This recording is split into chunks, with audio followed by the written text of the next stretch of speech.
The first thing I remember is the sound. Not the beeping machines, not the oxygen hissing beside my face, but the sound of someone laughing in the hallway while I was fighting for my life. It was a woman's laugh. Soft, confident, too familiar. I opened my eyes slowly. Everything around me blurred, like the edges of my world had been soaked in water. The ICU lights were white and unforgiving, humming above me as if they didn't care that my life had fallen apart somewhere between unconsciousness and waking up. My throat was dry. My chest felt heavy. And somewhere in the back of my mind, a question clawed its way to the surface. Where is my husband? Elias was supposed to be there. He promised he wouldn't leave my side. The last memory before I blacked out was him squeezing my hand, saying, "Baby, I'm right here. I'm not going anywhere." But now, the chair beside my bed was empty. The blanket I knit for him months ago, the one he always kept around his shoulders when he stayed overnight, was gone. I tried calling his name, but the words came out as a dry whisper. The nurse rushed over, placing a cool hand on my forehead. "Welcome back, sweetheart," she said gently. "You gave us a scare." I looked past her, toward the hallway. Someone was still laughing. A man's silhouette stood near the nurse's station. Tall, broad shoulders, head slightly tilted the way he always did when he was listening to someone talk. My heart clenched. "Elias," I whispered. But before the nurse even turned to look, I saw her. The woman he was talking to. Slim figure. Long braids. Clear lip gloss. She touched his arm so casually, so comfortably, that my stomach twisted. It wasn't the touch that broke me. It was the way he didn't move her hand away. The nurse followed my gaze and sighed softly. Not pitying, no. Worried. "You need to rest," she murmured, adjusting my pillow. But her eyes said something else. Her eyes said she knew something I didn't. When the woman laughed again, Elias leaned closer, closer than a married man should. A cold realization washed over me, colder than any foredrip. Something was wrong. Terribly wrong.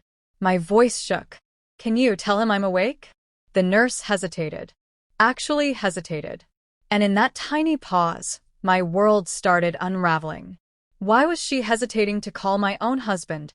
The answer wouldn't come then, but it would come soon enough. And when it did, it shattered everything I thought I knew about love, loyalty, and marriage. Before I continue, let me pause for just a heartbeat. If you're new to Tales by Addison, welcome home. This is the corner of YouTube where real stories breathe, where women tell their truths, reclaim their power, and heal out loud. So if you believe in strength after heartbreak, in lessons carved from pain, and in the beauty of starting over, go ahead and subscribe to Tales by Addison. Pull up a chair, and let's walk this journey together. Now back to my story. People often say betrayal starts long before the moment you discover it. But I didn't know that then. Back then, I believed my life was steady, ordinary in a way that felt safe. I was 36, a school counselor at a small community high school on the east side. My world was small but warm, morning coffee with cinnamon, a quiet porch with wind chimes, and a man I thought loved me with a steady, grown-up kind of love. Elias and I had been married for 8 years. We weren't perfect, but we had a rhythm. He laughed deep, I talked soft. He walked fast, I observed everything. He filled a room, and I filled the spaces around him. We lived in a modest 2-bedroom townhome with honey-colored floors and walls. I painted myself one weekend when I was feeling brave. I picked a soft taupe, thinking it would make our lives feel calm and grown, like the couple I wanted us to be. Every Sunday morning, Elias made pancakes. Every Sunday afternoon, I cleaned while he watched football. Every Sunday evening, he'd rub my feet on the couch and say, "Girl, I got you. Forever." And I believed him. Lord knows I did. My mother always warned me that love can be a performance, especially when a man knows he has an audience. But Elias was charming in a way that disarmed you. He had this smile, bright enough to make strangers trust him, warm enough to make you forget he wasn't perfect. When he got the job at the logistics company downtown, he was excited in a way that made me excited for him. He talked about growth, moving up, and being the man he always wanted to be. That was the year he hired his secretary. Her name was Talia. Short, sharp, stylish, the kind of woman who wore long nails and walked like she knew people were watching. Elias described her as young but hardworking, and I didn't think much of it. I wasn't insecure. I didn't feel threatened. Why would I? My husband loved me. At least, I thought he did. Life moved in simple circles. I'd pack his lunch. He'd kiss my cheek before work. We'd talk over dinner about everything and nothing. Nights were soft. Mornings were slow. We were comfortable, and I didn't know comfort could be a warning sign. Looking back, the first cracks were subtle. The late nights at work. The new cologne. The phone always face down. But I told myself he was stressed, that promotions were hard, that a good wife gives grace. And I gave grace. I gave grace until it became a habit. But even then, even before the crisis, before the ICU, before the truth clawed its way to the surface, Elias still had a sweetness to him. He still laughed at my corny jokes, still brought home my favorite lemon cake from the bakery on Jefferson Avenue. So nothing in my spirit prepared me for the storm that was coming. Because on the outside, our life was functional, loving, predictable. But beneath that softness, something had already shifted. And I was too busy believing in forever to feel the ground moving beneath my feet. If I'm honest, the first suspicion didn't come like thunder. It came quietly, like a soft knock on a closed door. Easy to ignore, but impossible to forget. It started one Thursday evening, the kind of evening where the house smells like baked chicken and rosemary, and the soft hum of the dishwasher fills the silence. I was sitting on the couch, folding laundry, when Elias walked in later than usual. He smelled different. Not bad, just different. A sweet, warm scent. Something floral. Not the musky cologne he usually wore. I looked up at him, smiling gently. "You're home late." He dropped his keys too quickly, like a man afraid they might reveal something if they stayed in his hand too long. "Yeah, work ran over." "Big project," he mumbled, avoiding my eyes. I paused, still folding a shirt. "Everything okay?" "Yeah, babe. "Everything's fine." Too fast. Too practiced. The strange thing was the way he loosened his tie, slow but tense, like he was aware I was watching. And when he leaned in to kiss me, his head tilted slightly away. That was the first knock. Not loud, but noticeable. The second came a week later. I stopped by his office to surprise him with lunch, something I didn't do often but felt like doing that day, maybe because my heart had been restless for reasons I couldn't explain. When I walked in, Talia, the secretary, looked at me with something I couldn't place. Not shock. Not excitement. Something closer to guilt or discomfort. "Hi," I said, smiling politely. "Hello," she replied, but her voice was tight, her posture stiff. I asked if Elias was in, and she glanced at his closed office door before saying, "He's busy." Busy. She didn't even offer to knock. Didn't say he'd be a minute. Just swallowed and repeated, "Very busy." Something in my spirit whispered, "This doesn't feel right." But I smiled anyway, placed the lunch on her desk, and said, "Just tell him I came by." She nodded, a little too quickly, and that was that. When Elias got home that evening, I mentioned stopping by, waiting for his reaction. He didn't miss a beat. "Oh, yeah, I was on a call with Chicago. Big client." Except his voice didn't match the story. And his eyes flickered. Just for a second. The third suspicion came even softer, but cut the deepest. Elias had been guarding his phone like it was oxygen. Always in his pocket. Always face down. Always silent. One morning, while he was in the shower, his phone buzzed on the nightstand. Once. Twice. 3 times. I wasn't the type of woman who touched her husband's phone. Trust was my foundation. But something about that third buzz, the urgency of it, made my heartbeat shift. I didn't pick it up.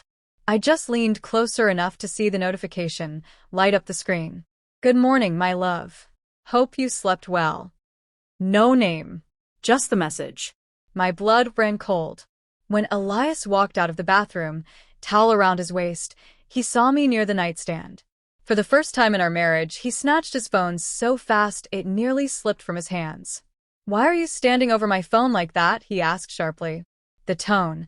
I had never heard him speak to me like that. I swallowed. I heard it buzzing.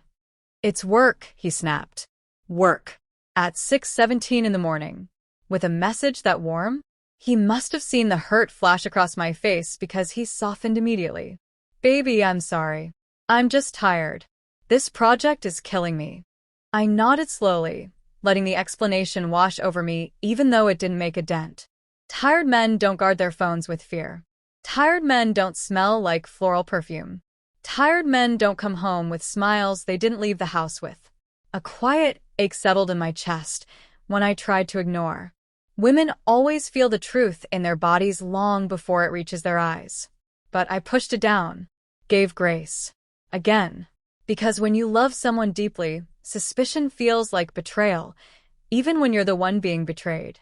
And yet, that knock on the door inside me had grown louder. Something was coming. I didn't know what.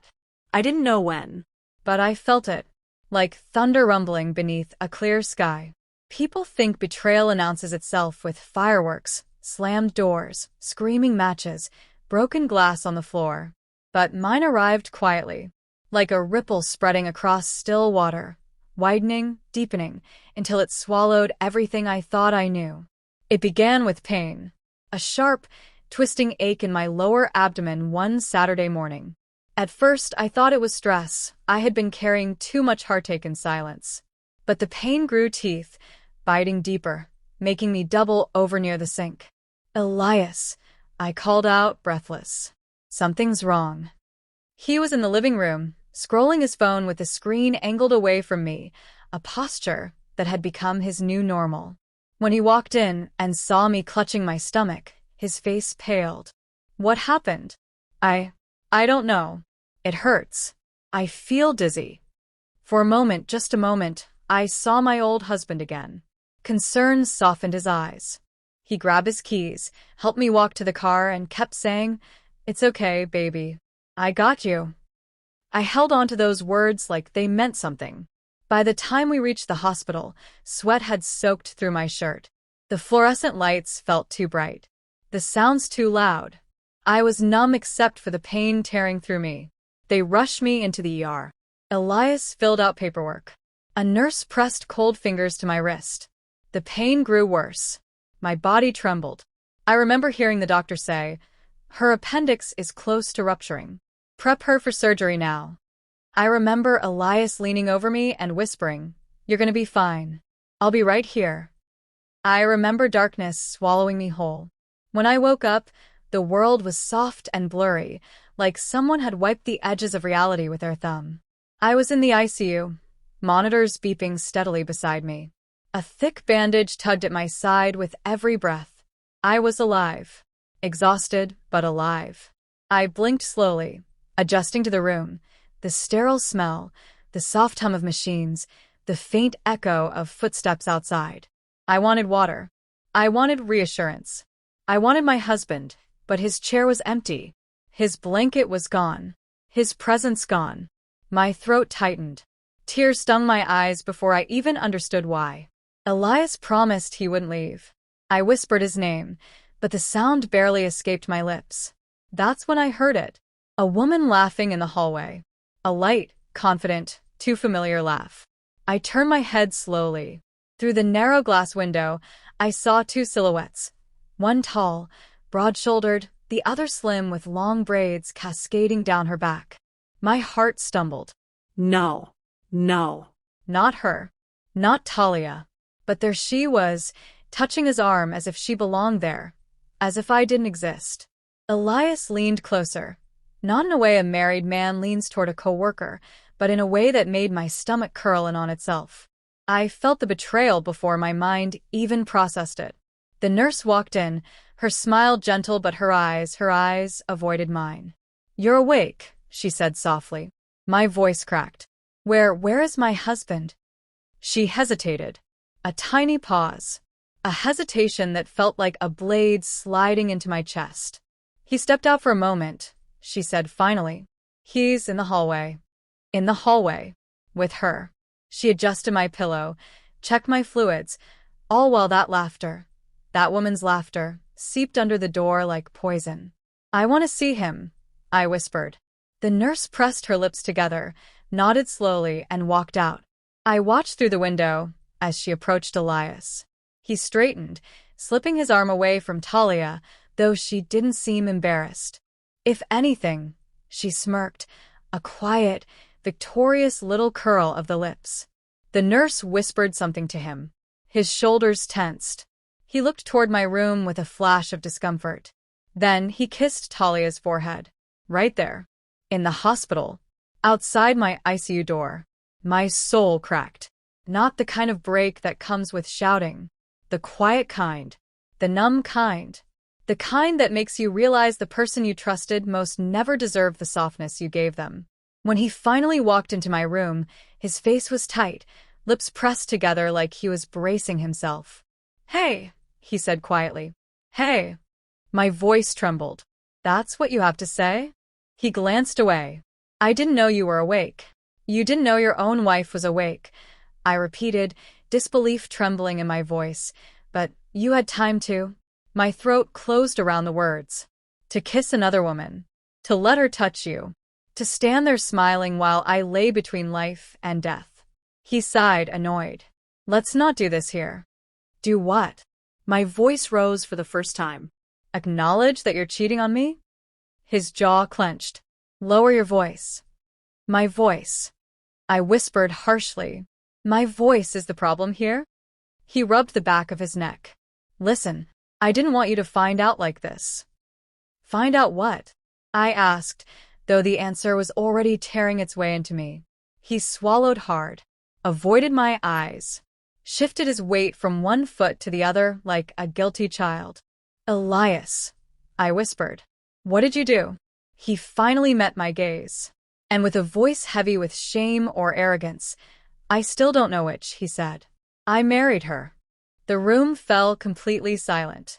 Even a machine seemed to pause. "What?" My voice was nothing more than air. It happened a few days ago." A few days ago, while I was unconscious, while doctors were fighting to keep me alive. "You married your secretary," I said slowly, my voice shaking, "while your wife was in the ICU?" He exhaled shakily. "I didn't think you were going to make it." The knife twisted deeper. "So you replaced me," I whispered, tears spilling down my temples, "before the doctors even knew if I'd survive." His silence was the final betrayal. People imagined that if they ever heard those words, "I married her," they would scream, throw things, curse the world, tear the room apart. But me? I went quiet. The kind of quiet that comes when a storm has passed through you and stripped everything bare. The kind of quiet that doesn't come from weakness, but from the shock of having your entire life rewritten in one sentence. My breathing was shallow. My fingers trembled around the blanket. But inside, something shifted, a soft click, like a lock sliding open. I finally saw him. Not the man I married, but the man he had become. The man he had always been, maybe. And somehow, the pain sharpened and softened at the same time. "Why?" I asked, voice barely there. "Why would you do that?" Elias dragged a hand down his face. It happened fast," he muttered. "I thought you were gone. I couldn't handle it." "So you remarried?" I whispered. "That was your coping mechanism?" He flinched. I turned my face away from him and stared at the wall. Pale, empty, the color of loss. I felt myself detach from him, inch by inch. I had two choices: fall apart, or stand back up in my own way. And in that moment, lying in the white glow of the ICU, I knew I would stand. Not loudly, not violently, but intentionally. He shifted beside me. "I don't want to fight," he said. "You already fought," I murmured. "You just did it behind my back." He sighed, frustrated. "I didn't plan for this." Things were happening. Feelings changed.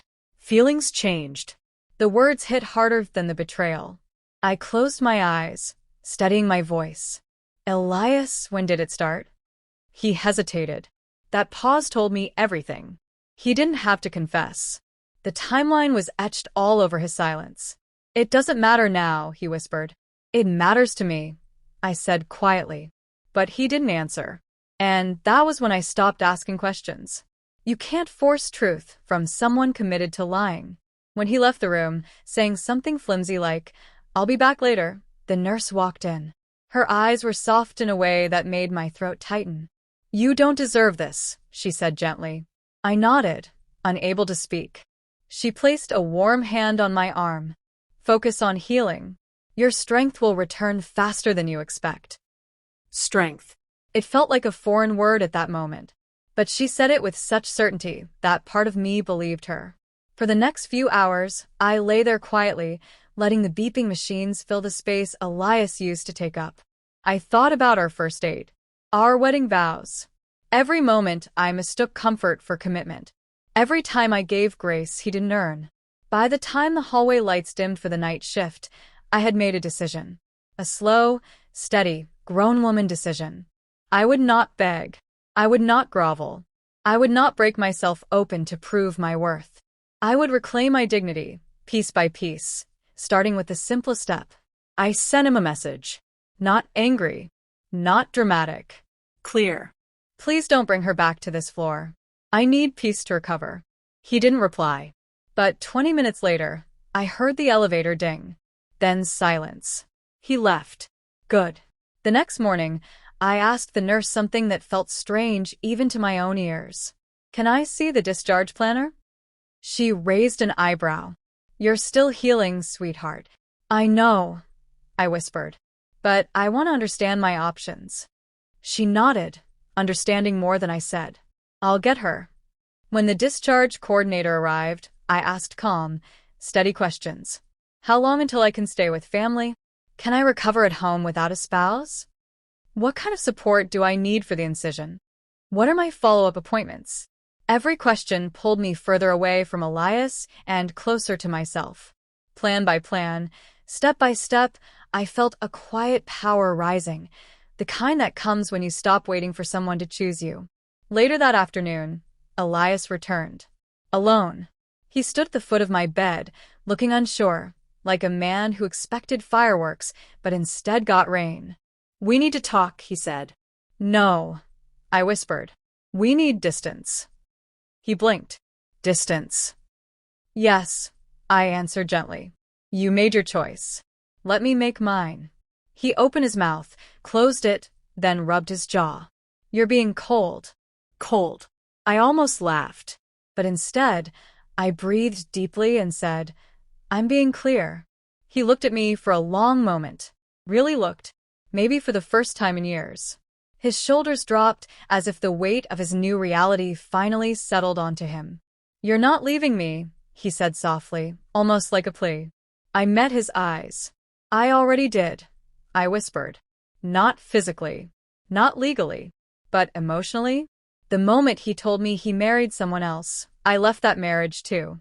Silently. Fully. With dignity. This was the beginning of my response. Not rage. Not revenge. Just reclaiming myself. Breath by breath. Choice by choice. And the world around us had no idea the quiet storm that was coming next. When I say the truth eventually finds its way into the open, I don't mean it marches proudly through the front door. No, it trickles. Quiet at first. Then louder.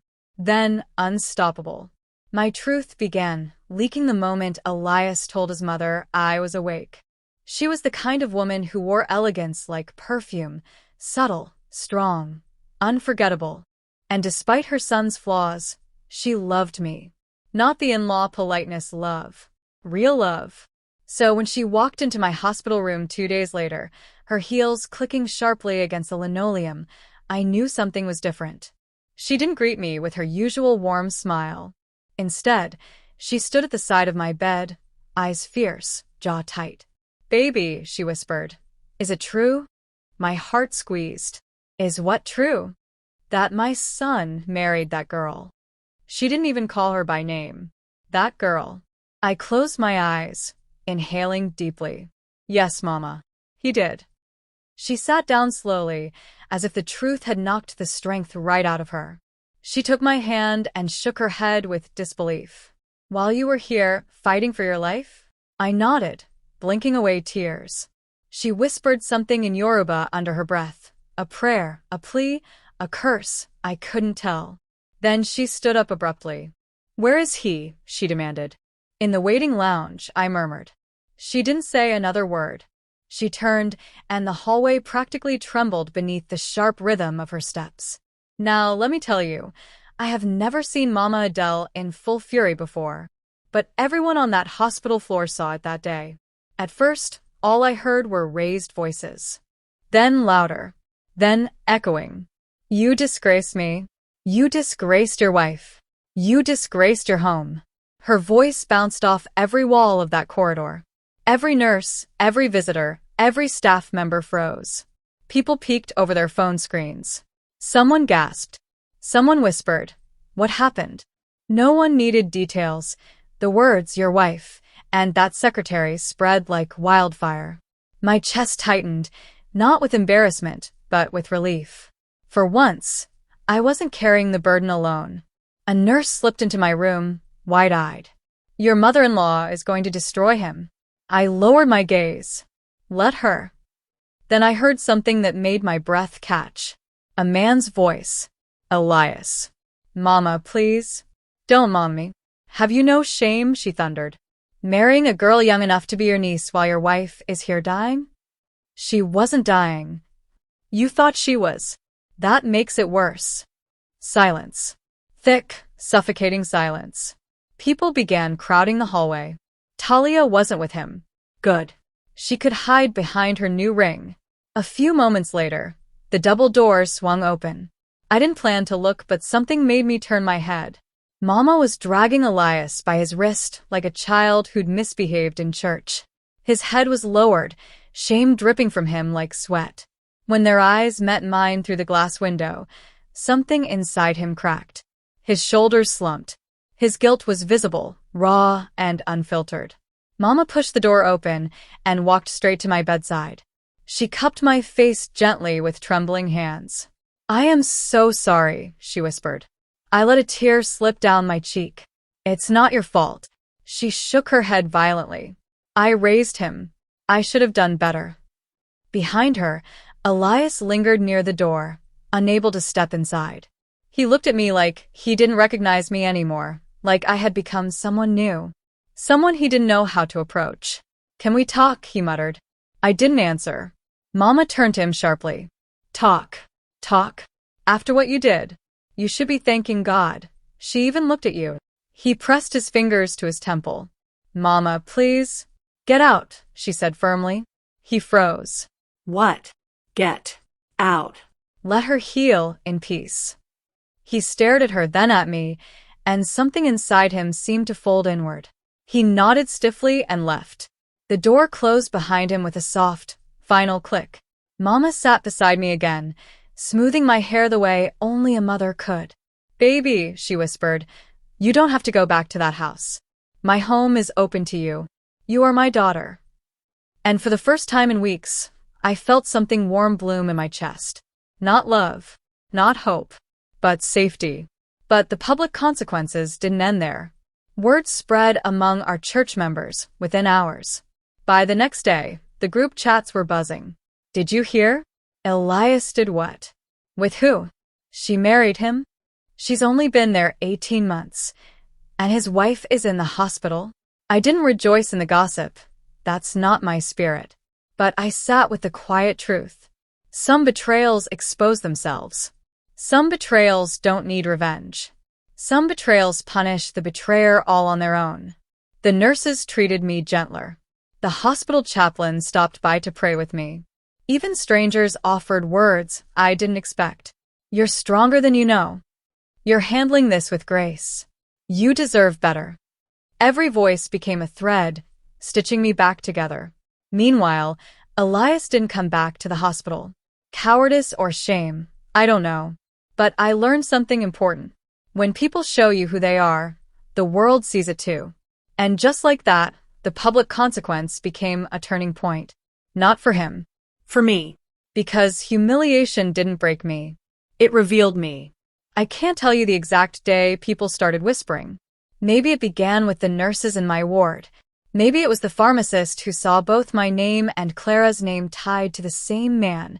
Or maybe gossip just has its own wings and its own weather. All I know is this. I didn't expose anything. I didn't tell anyone what he did. I didn't even hint. But secrets betray their owners. And my husband's secret turned on him slowly, like a shadow that refused to stay still. The first time I felt the shift was at church.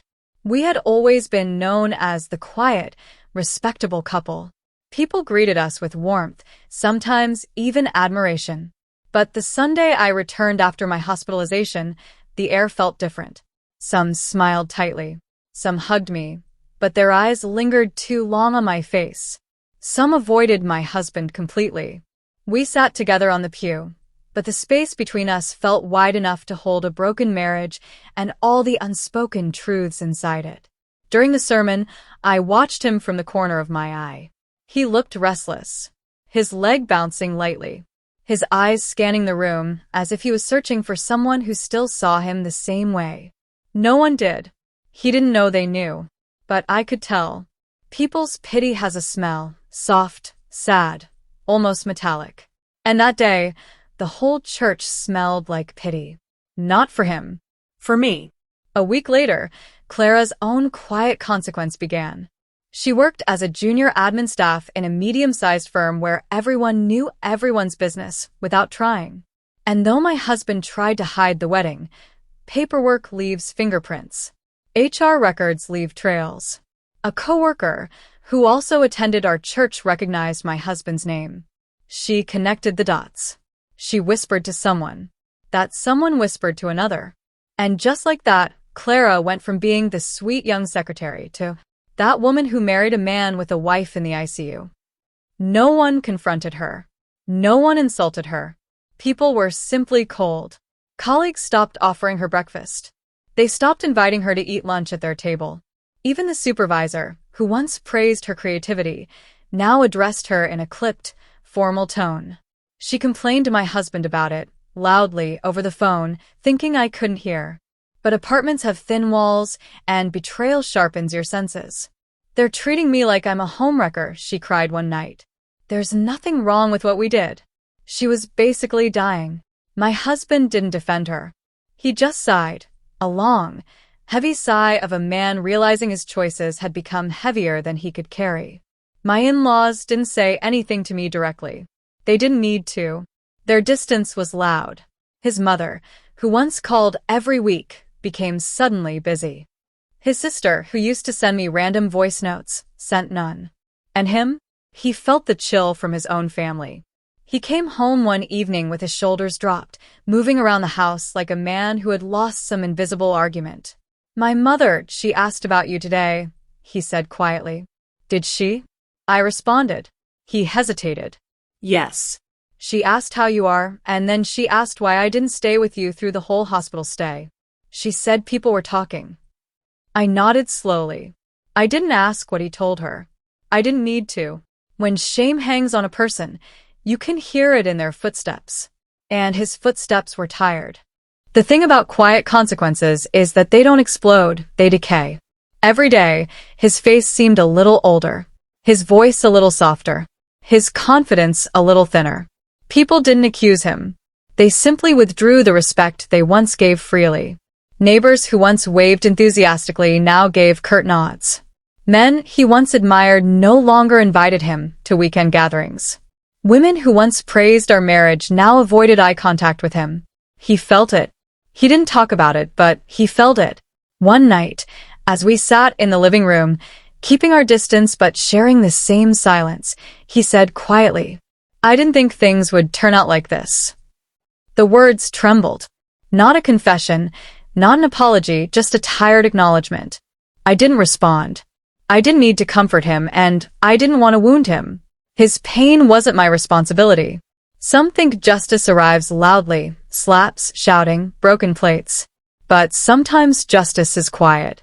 It comes in the form of lost respect, in awkward greetings, in phone calls that stop coming, in the way a man sits with his head bowed, suddenly aware that no one sees him as honorable anymore. He faced consequences gently but thoroughly. and I remained untouched. They saw me as the woman who survived the ICU. The woman who walked back into life with dignity. The woman who didn't fight or scream or create a scene.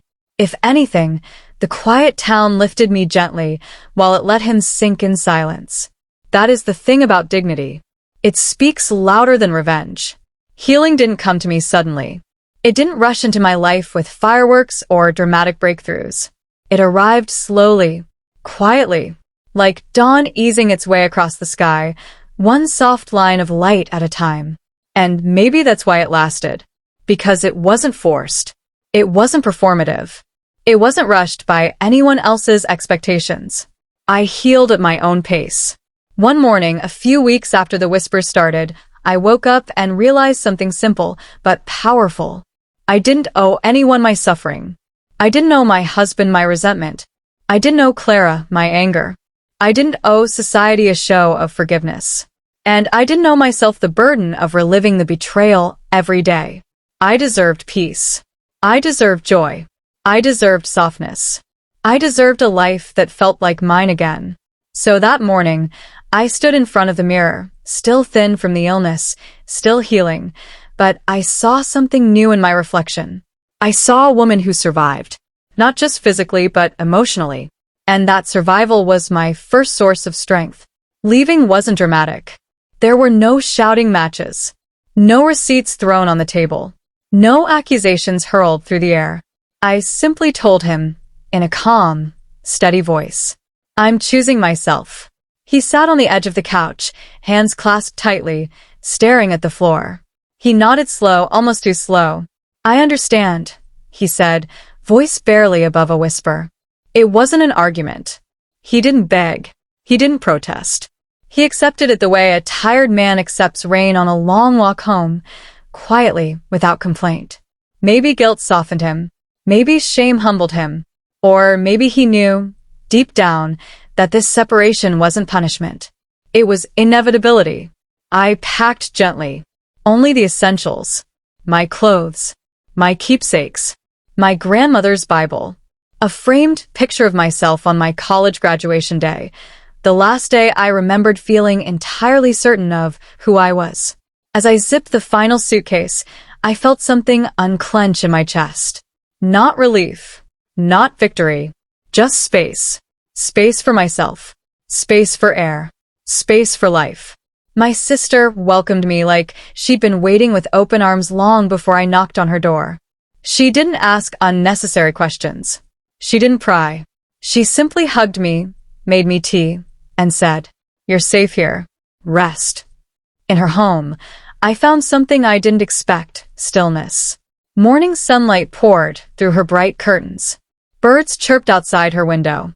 The ordinary rhythm of her house, her soft footsteps, her gentle humming while cooking, felt like medicine for my spirit. I started walking in the evenings. Just slow walks down quiet streets, feeling the breeze on my face, listening to my own breath. Every day, I felt a little stronger. Every day, I reclaimed a little more of myself. People assume healing is loud, but true healing is soft. It happens in the quiet moments when you finally allow yourself to feel. I started therapy again, something I had paused during the chaos of marriage. My therapist didn't rush me. She listened. She held space for my heartbreak without feeding it. And I prayed. Not for him. Not for revenge. Not for answers. I prayed for peace. For my heart to stop beating like it carried heavy stones. For my mind to stop replaying betrayal like an unending scene. Slowly, those prayers were answered. Months later, I saw him at a grocery store. He looked smaller somehow. Not physically, just diminished. Like a man who had lost the version of himself he liked the most. He saw me too. Our eyes met briefly. There was no anger between us. No bitterness. Just two people who had shared a life once. And were now walking separate paths. He nodded. I nodded back. And that was it. I felt no ache. No tightening in my throat. No trembling in my hands. Just calm. That was when I knew I had healed more than I realized. Healing wasn't about finding someone new. It wasn't about proving a point. It wasn't about winning or losing. It was about returning home to myself. I started journaling. I started cooking for pleasure again. I started taking myself out on small dates, coffee shops, bookstores, quiet parks. I became gentle with myself. Kinder. More patient. One day, while sitting alone with a cup of tea, I suddenly felt it. Joy. A small, warm spark. Not tied to anyone. Not dependent on anything. Just mine. And that joy grew, slowly but steadily, until it became part of my everyday life. I don't pretend to have all the answers. I don't pretend the past never happened. But I am no longer defined by it. I walk differently now. I think differently. I breathe differently. My dignity remained intact. My peace returned home.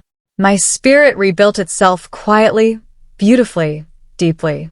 And in the soft light of healing, I discovered a truth I will carry forever.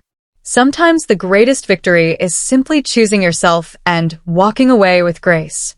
Before I end this story, let me speak from my heart, because if there's anything this journey taught me, it's that healing doesn't always look like what we expect. Sometimes it's quiet. Sometimes it's lonely. Sometimes it's gentle. And sometimes it's choosing yourself in a world that expected you to stay broken. If you're listening to this on Tales by Addison, I want you to take one thing with you today. You deserve peace. You deserve softness. You deserve a love that does not vanish when you're at your weakest. And if anyone ever makes you feel unworthy, unchosen, or unseen, remember this story. Remember how I stood up, not with revenge, but with dignity. Remember that you too can walk away without shouting, without fighting, without losing yourself. Life may shake you. People may disappoint you. But you are allowed to rebuild, slowly, gently, beautifully. And now I want to ask you, my dear listeners, if you were in my shoes, what would you have done? Would you have stayed? Would you have confronted him publicly? Would you have forgiven? Or walked away like I did? Tell me in the comments. Your voice matters here. And if this story touched your heart, please don't leave without giving this video a like, subscribing, and turning on notifications. On Tales by Addison, we tell real stories, raw, emotional, and deeply human. Stories that remind you that you're not alone and that your heart is stronger than you think. Thank you for listening. Thank you for being here. And until the next story, take care of your heart. It deserves gentle hands.